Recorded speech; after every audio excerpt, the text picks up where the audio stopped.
Kupitia ukurasa wa Instagram wa msanii wa Singeli Dula Makabila ameandika ujumbe huu hapa: leo jioni nawakaribisha rafiki zangu na waandishi wa habari na wanawake zangu wote, bila kusahau wenye mji na maanisha wachambuzi. Imekuwa ghafla, ila kwa atakayepata muda tunamkaribisha kwenye tukio la dada mkubwa.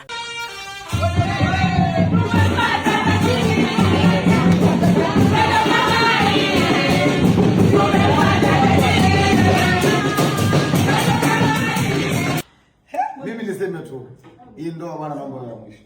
Kabisa. Kwa heshima lazima. Hatuna hela. Tumetoka kwa Zuchu, hatujakaa vizuri na wewe umekuja na kapu lako. Michezo na hela hatuna tena. Sasa kaka, mimi ndio kutoka mwisho. Sasa wewe mwanaume sasa hivi. Sitamwacha, nitakuwa nakupigia.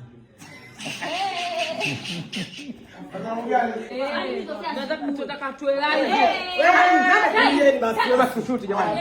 Kelele za nini? Ndio mnaanza kelele. Hata kikapu hapa tunaelewa na shida gani? Sawa, kapu aliweka. Allahu Akbar. Allahu Akbar. Mtaje Mungu anapoona.